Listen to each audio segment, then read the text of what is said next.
Assalamualaikum warahmatullahi wabarakatuh. Hai adik-adik Sobat Teksis, bagaimana kabar kalian hari ini? Semoga kalian semua dalam keadaan baik dan sehat. Berjumpa kembali dengan Kak Ella di channel Edukasi Eksis, tempatnya kita belajar dan berbagi wawasan.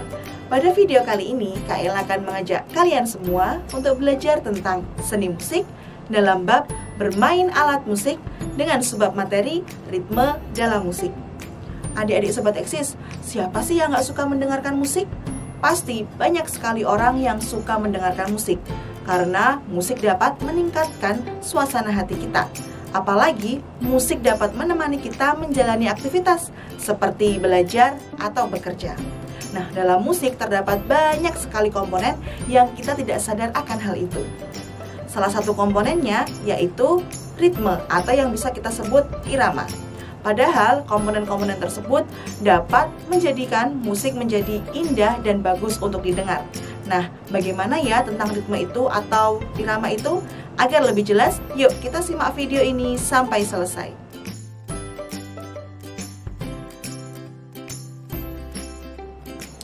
Ritme adalah rangkaian gerak teratur mengalur karena munculnya aksen yang tetap, yang terbentuk dari perpaduan sekelompok bunyi dan diam dengan bermacam-macam lama waktu atau panjang pendek sehingga membentuk pola irama bergerak menurut pulsa dalam ayunan birama. Sehingga secara mudahnya, ritme adalah pola dari bunyi-bunyian yang berulang dan musikal. Agar lebih jelas tentang ritme, yuk kita simak contoh ritme berikut ini.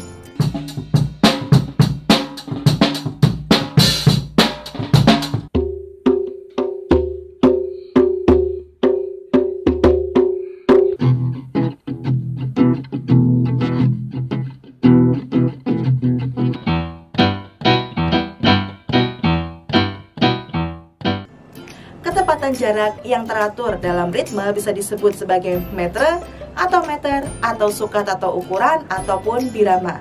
Keteraturan gerak tersebut membuat lagu menjadi indah untuk dirasakan dan didengar.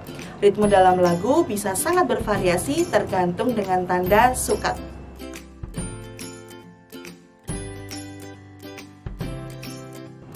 Dalam ritme musik terdapat 7 elemennya.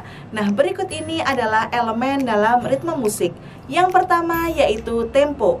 Tempo merupakan kecepatan dalam lagu ataupun perubahan-perubahan kecepatan tersebut. Dalam menuliskan tempo, kita bisa menggunakan istilah ataupun tanda tempo.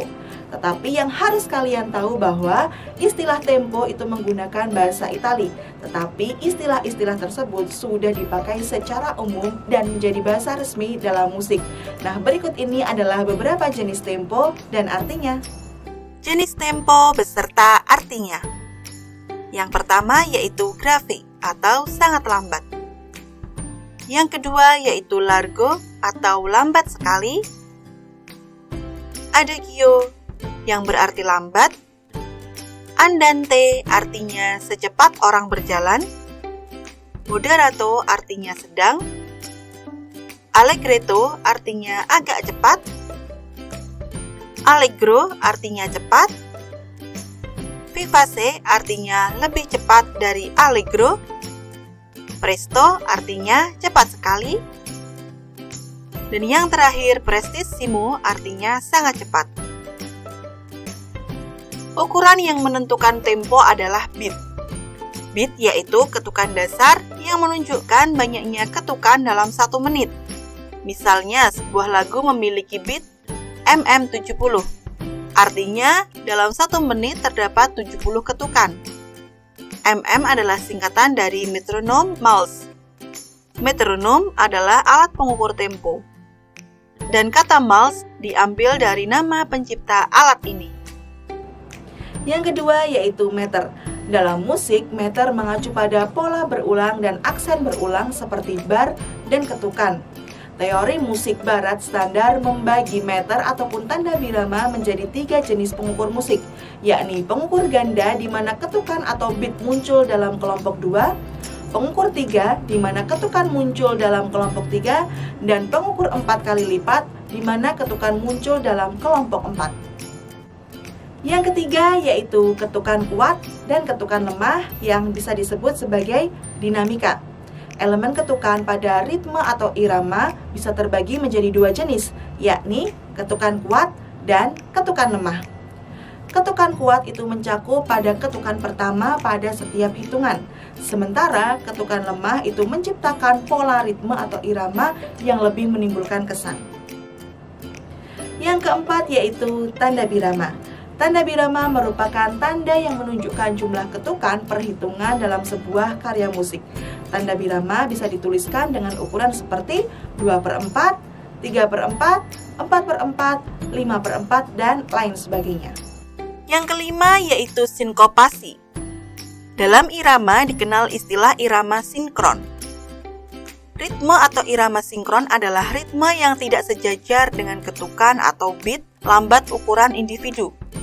Artinya, setiap individu bisa mempunyai detak lambat yang berbeda. Ketukan sinkopasi adalah memberi penekanan pada ketukan lemah tradisional, seperti nada ke-8 kedua dalam ukuran 4/4. Irama kompleks cenderung mencakup sinkopasi. Meskipun ritme ini mungkin lebih sulit dipahami oleh musisi pemula, ritme ini cenderung terdengar lebih mencolok daripada pola ritme atau irama yang tidak sinkron. Yang keenam yaitu aksen.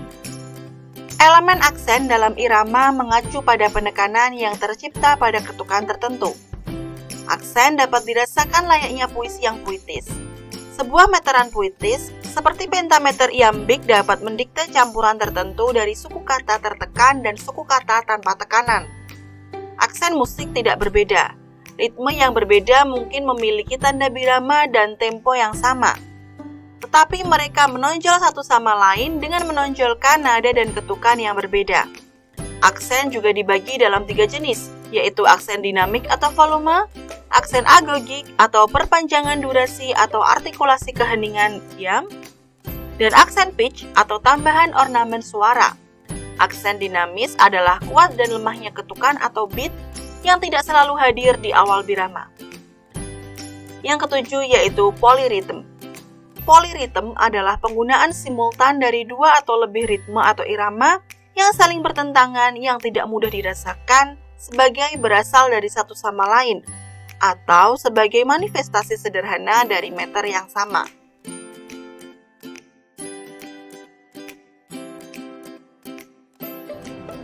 Setelah kita belajar tentang ritme atau irama, sekarang kita belajar tentang metode Kodali. Metode Kodali merupakan metode yang digunakan untuk pengenalan nada. Metode ini berasal dari Hungaria dan dipopulerkan oleh Zoltán Kodály. Metode ini menggunakan anggota tubuh untuk pembelajarannya. Salah satu teknik yang digunakan yaitu hand signing, yang mana dengan fungsi untuk membayangkan nada serta mengetahui tinggi rendah nada dengan gerakan tangan. Teknik hand signing merupakan teknik pengajaran musik yang mengubah fungsi notasi menjadi gerak tangan. Penamaan nada dari do hingga si menggunakan bentuk-bentuk yang mudah dipahami. Tujuan dari metode Kodali adalah untuk meningkatkan musikalitas siswa. Musikalitas siswa dapat dilihat dari sejauh mana siswa mampu untuk membaca, memahami, dan menerapkan musik dalam kehidupan sehari-hari melalui kemampuan membaca not yang ada pada musik. Lalu bagaimana ya bentuk metode Kodali itu? Nah, agar kalian tidak penasaran, kalian simak teknik Kodali pada teknik hand signing berikut ini. Do, re, mi, fa, sol.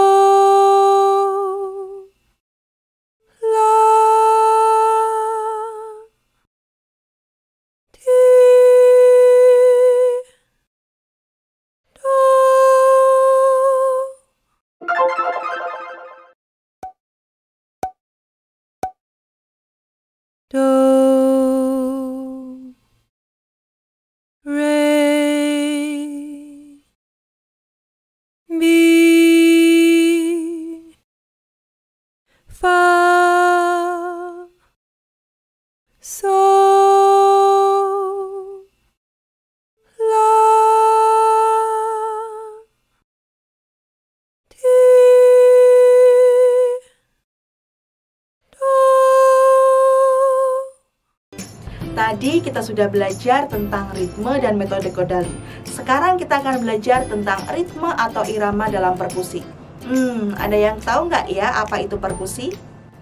Alat musik perkusi adalah alat musik yang ditabuh, digoyang, digesek, dipukul, itu bisa menimbulkan getaran pada alat tersebut. Sehingga instrumen atau alat musik perkusi itu adalah alat musik yang apabila digoyang, dipukul, kemudian digesek, itu bisa menimbulkan suara.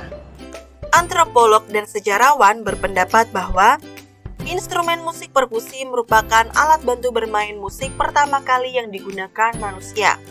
Instrumen perkusi seperti tangan, kaki, tongkat, batu, dan batang lainnya seperti kayu juga termasuk sebagai generasi selanjutnya sebagai evolusi alat musik perkusi. Namun, dengan seiring berjalannya waktu, alat musik yang digunakan sebagai alat untuk bermain musik pun makin modern. Alat musik perkusi dapat dibuat dengan menggunakan barang bekas yang sudah tidak terpakai lagi. Alat musik yang dapat digunakan dalam bermain musik dapat menggunakan alat rumah tangga yang sudah tidak digunakan seperti panci, penggorengan, galon tempat air, ember, drum, kaleng susu, kaleng roti, dan masih banyak lagi alat rumah tangga yang sudah tidak terpakai yang menghasilkan bunyi menarik dan nyaring yang dapat digunakan sebagai alat musik perkusi. Selain menggunakan alat musik, kita juga dapat menghasilkan ritme perkusi dengan bagian tubuh kita, contohnya dengan bertepuk tangan, mengentakkan kaki, bersiul, dan sebagainya. Nah, itulah tadi materi tentang ritme dalam musik. Semoga adik-adik semakin bertambah paham ya. Bertemu dengan Kak Ella di video-video selanjutnya. Jangan lupa untuk like, komen, dan share video ini ke teman-teman kalian semua agar teman-teman kalian dapat belajar bersama di channel Edukasi Eksis. Oh iya, jangan lupa juga untuk subscribe channel ini ya. Terima kasih, semoga bermanfaat. Wassalamualaikum warahmatullahi wabarakatuh.